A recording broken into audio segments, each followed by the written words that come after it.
Good afternoon, students. I hope y'all had a great night last night, slept well, and woke up ready to learn something new today. Yesterday, we spent a lot of time talking about the main characters of Animal Farm and who their Russian counterparts were in real life. We learned a little bit of history, maybe, and we learned some new definitions. So today I wanted to start reading. I want you to follow along as I read. And occasionally I'm going to stop and explain something, or I'm going to pause and tell you to write down a definition. But I wanted to start reading today and then um, continue tomorrow with chapter 2. So today, let's begin with chapter 1, and we're going to start out at Manor Farm, where the main part of the story takes place. So follow along with me. Please don't talk. Isaac, Lucas, Serenity. So here we go. Mr. Jones of the Manor Farm had locked the hen houses for the night, but was too drunk to remember to shut the pop holes. So, first of all, he's drunk. Not a good thing. Number two, pop holes are basically those doors, those little, they're like doggy doors in chicken coops, and the chickens would be able to run in and out. And then at night, you oftentimes will close them and lock them so that uh, animals can't get in to get the chickens, mainly foxes and wolves and dogs. Um, with the ring of light from his lantern dancing from side to side, he lurched across the yard, kicked off his boots at the back door, drew himself a last glass of beer from the barrel in the scullery, and made his way up to bed where Mrs. Jones was already snoring. A scullery is like a second kitchen. They can be really fancy and have sinks and cupboards, and people can do a lot of meal prep in there, or they can be something as simple as just almost like a pantry. So, scullery is just a second kitchen. The last thing any drunk needs is one last glass of beer. But yes, Mr. Jones is getting him one glass of beer before going to bed. As soon as the light in the bedroom went out, there was a stirring and a fluttering all through the farm buildings. Word had gone round during the day that old Major, the prize middle white boar, had had a strange dream on the previous night and wished to communicate it to the other animals. It had been agreed that they should all meet in the big barn as soon as Mr. Jones was safely out of the way. Old Major, who represents, as we discussed yesterday, communism and kind of a blend of Marx and Lenin. Old Major, so he was always called through the name, though the name under which he had been exhibited was Willingdon Beauty, was so highly regarded on the farm that everyone was quite ready to lose an hour's sleep in order to hear what he had to say. At one end of the big barn, on a sort of raised platform, Major was already ensconced on his bed of straw under a lantern which hung from a beam. He was 12 years old and had lately grown rather stout, but he was still a majestic looking pig with a wise and benevolent appearance, in spite of the fact that his tushes had never been cut. So he's kind of a bulky figure, but he's ruggedly handsome. I wonder who else seems to be a little bit of a bulky figure, but extremely handsome. And when it talks about tushes, tushes are the long pointed teeth that hogs have. Before long, the other animals began to arrive and make themselves comfortable after their different fashions. First came three dogs, Bluebell, Jessie, and Pincher, and then the pigs, who settled down in the straw immediately in front of the platform. The hens perched themselves on the window sills, the pigeons fluttered up to the rafters, the sheep and cows lay down behind the pigs and began to chew the cud. The two cart horses, Boxer and Clover, came in together, walking very slowly and setting down their vast hairy hoofs with great care, lest there should be some small animal concealed in the straw. Clover was a stout, motherly mare approaching middle life, who had never quite got her figure back after her fourth foal. Boxer was an enormous beast, nearly 18 hands high, and as strong as any two ordinary horses put together. A white stripe ran down his nose, gave him a somewhat stupid appearance, and in fact, he was not of first rate intelligence, but he was universally respected for his steadiness of character and tremendous powers of work. After the horses came Muriel, the white goat, and Benjamin, the donkey. Benjamin was the oldest animal on the farm and the worst tempered.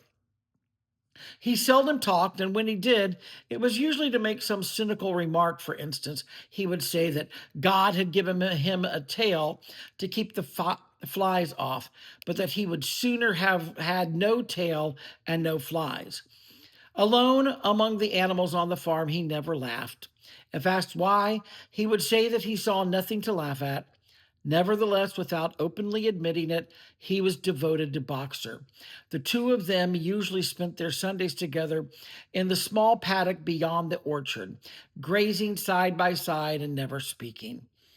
The two horses had just lain down when a brood of ducklings, which had lost their mother, filed into the barn, cheeping feebly and wandering from side to side to find some place where they would not be trodden on. Clover made a sort of wall around them with her great foreleg, and the ducklings nestled down inside it and promptly fell asleep. At the last moment, Molly, the foolish, pretty white mare who drew Mr. Jones's trap, came mincing daintily in, chewing at a lump of sugar. She took a place near the front and began flittering her white mane, hoping to draw attention to the red ribbons it was plaited with. Last of all came the cat, who looked around as usual for the warmest place and finally squeezed herself in between Boxer and Clover. Then she purred contentedly throughout Major's speech without listening to a word of what he was saying. I think it's funny how so many of these animals have characteristics of people that I actually know. All the animals were now present except Moses, the tame raven, who slept on a perch behind the back door. When Major saw that they had all made themselves comfortable and were waiting attentively, he cleared his throat and began. Comrades, you have heard already about the strange dream that I had last night, but I will come to the dream later. I have something else to say first. I do not think, comrades, that I shall be with you for many months longer. And before I die, I feel it my duty to pass on to you such wisdom as I have acquired. I have had a long life. I have had much time for thought as I lay alone in my stall, and I think I may say that I understand the nature of life on this earth as well as any animal now living. It is about this that I wish to speak to you. Now, comrades, what is the nature of this life of ours? Let us face it. Our lives are miserable, laborious, and short. We are born, we are given just so much food as will keep the breath in our bodies, and those of us who are capable of it are forced to work to the last atom of our strength. And the very instant that our usefulness has come to an end, we are slaughtered with hideous cruelty. No animal in England knows the meaning of happiness or leisure after he is a year old. No animal in England is free. The life of an animal is misery and slavery. That is the plain truth. I feel sorry for him because he's very negative and like, is that all there is to life? Maybe for an animal, but I don't know. But is this simply part of the order of nature? Is it because this land of ours is so poor that it cannot afford a decent life to those who dwell upon it? No, comrades, 1,000 times no. The soil of England is fertile, its climate is good. It is capable of affording food in abundance to an enormously greater number of animals than now inhabit it. This single farm of ours would support a dozen horses, 20 cows, hundreds of sheep, and all of them living in a comfort and a dignity that are now almost beyond our imagining. Why then do we continue in this miserable condition? Because nearly the whole of the produce of our labor is stolen from us by human beings. There, comrades, is the answer to all our problems. It is summed up in a single word: man. Man is the only real enemy we have. Remove man from the scene, and the root cause of hunger and overwork is abolished forever. So basically, man is the cause of all of their problems. Man is the only creature that consumes without producing. He does not give milk. He does not lay eggs. He is too weak to pull the plow. He cannot run fast enough to catch rabbits. Yet he is lord of all the animals. He sets them to work. He gives back to them the bare minimum that will prevent them from starving, and the rest he keeps for himself. Our labor tills the soil. Our dung fertilizes it. And yet there is not one of us that owns more than his bare skin. Just to be frank, dung is poop. And animal poop is often used for fertilizing soil. You cows that I see before me, how many thousands of gallons of milk have you given during the last year? And what has happened to that milk, which should have been breeding up sturdy calves? Every drop of it has gone down the throats of our enemies. And you, hens, how many eggs have you laid in the last year? And how many of those eggs ever hatched into chickens? The rest have all gone to market to bring in money for Jones and his men. And you, Clover, where are those 4 foals you bore, who should have been the support and pleasure of your old age? Each was sold at a year old. You will never see one of them again. In return for your 4 confinements and all your labor in the fields, what have you ever had except your bare rations and a stall? And even the miserable lives we lead are not allowed to reach their natural span. For myself, I do not grumble, for I am one of the lucky ones. I am 12 years old and have over 400 children. Such is the natural life of a pig. But no animal escapes the cruel knife in the end. You young porkers who are sitting in front of me, I'm not talking about you guys. You young porkers who are sitting in front of me, every one of you will scream your lives out at the block within a year.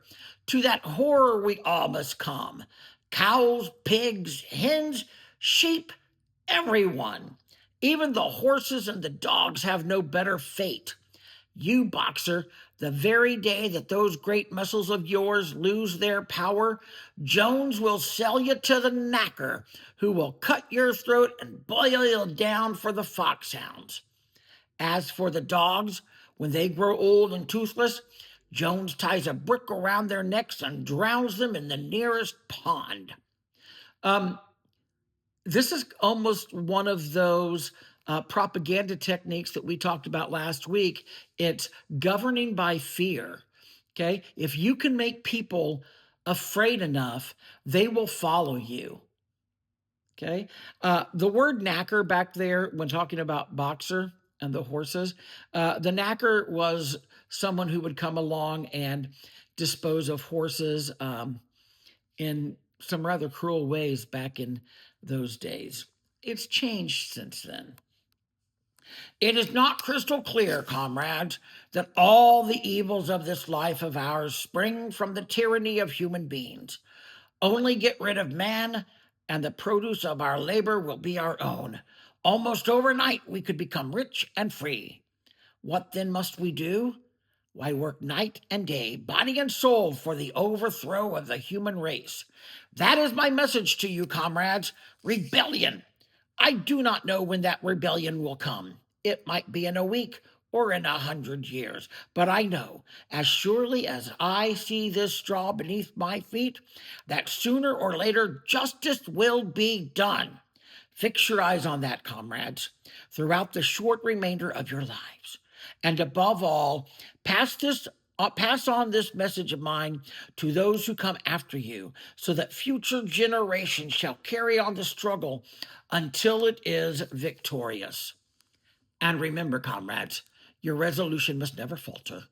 No argument must lead you astray. Never listen to what they tell you, that man and the animals have a common interest, that the prosperity of the one is the prosperity of the others. It is all lies. Man serves the interests of no creature except himself. And among us, animals, let there be perfect unity, perfect comradeship in the struggle. All men are enemies. All animals are comrades. It's kind of a little motto there. At this moment, there was a tremendous uproar. While Major was speaking, four large rats had crept out of their holes and were sitting on their hindquarters listening to him. The dogs had suddenly caught sight of them, and it was only by a swift dash for their holes that the rats saved their lives. Major raised his trotter for silence. Comrades, he said, here's a point that must be settled. The wild creatures, such as rabbits and rats, are they our friends or our enemies? Let us put it into the vote. I propose this question to the meeting. Are rats comrades? The vote was taken at once, and it was agreed by an overwhelming majority that rats were comrades. There were only four dissensions: the three dogs and the cat, who was afterwards discovered to have voted on both sides. Major continued, I have little more to say.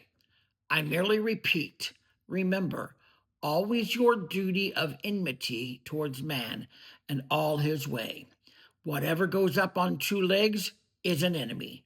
Whatever goes up on four legs or has wings is a friend. And remember also that in fighting against man, we must not come to resemble him. Even when you have conquered him, do not adopt his vices. No animal must ever live in a house or sleep in a bed or wear clothes or drink alcohol or smoke tobacco or touch money or engage in trade. All the habits of man are evil.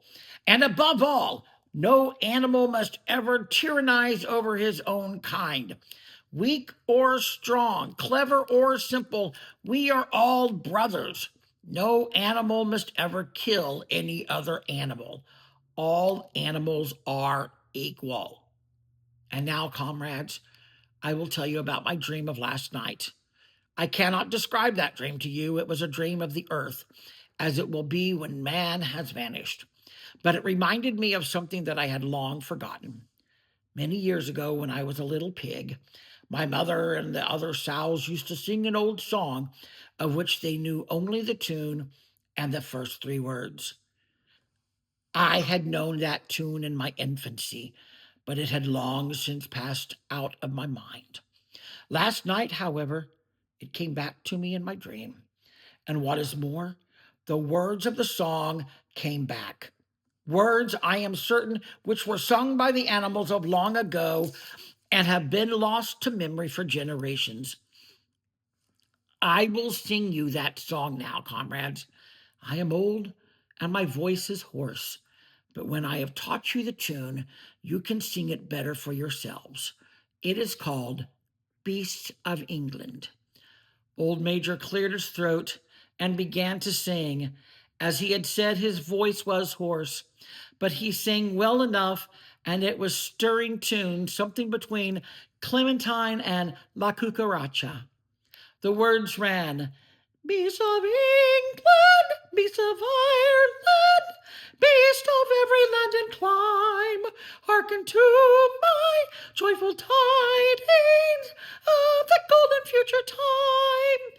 Soon or late the day is coming, tyrant man shall be o'erthrown, and the fruitful fields of England shall be trod by beasts alone.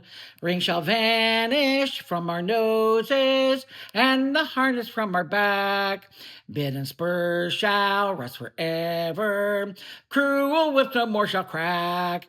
Riches more than mine can picture, wheat and barley, oats and hay, clover, beans, and magna wurtels shall be ours upon that day. Bright will shine the fields of England, pure shall its waters be, sweeter yet shall blow its breezes on this land of grace is free. For the day we all must labor, though we die before it break. Cows and horses, geese and turkeys, all must toil for freedom's sake. Beast of England, Beast of Ireland, beast of every land and clime, hearken well, man, spread my tidings of the golden future time. Thank you. I wanted to get all of the animals in there singing because I felt like it was kind of a unified type of song. The singing of this song threw the animals into the wildest excitement. Almost before Major had reached the end, they had begun singing it for themselves. Even the stupidest of them had already picked up the tune and a few of the words. And as for the clever ones, such as the pigs and dogs, they had the entire song by heart within a few minutes. And then, after a few preliminary tries, the whole farm burst out into Beasts of England in tremendous unison. The cows lowed it, the dogs whined it, the sheep bleated it, the horses whinnied it, the ducks quacked it. They were so delighted with the song that they sang it right through 5 times in succession, and might have continued singing it all night if they had not been interrupted. Unfortunately, the uproar awoke Mr. Jones. Remember, he's drunk, who sprang out of bed, making sure that there was a fox in the yard. He seized the gun, which always stood in the corner of his bedroom, and let fly a charge of number 6 shot into the darkness. The pellets buried themselves in the wall of the barn, and the meeting broke up hurriedly. Everyone fled to his own sleeping pace. The birds jumped on to their perches, the animals settled down in the straw, and the whole farm was asleep in a moment. Okay, so Old Major sings us a song unifying the animals and make sure that the other animals know man is bad. Animals are good, including the rats. And so tomorrow we will learn a little bit more about some of the other animals, and then we will have a discussion about who they represent and how it affects us today. I will see you tomorrow. Have a great day.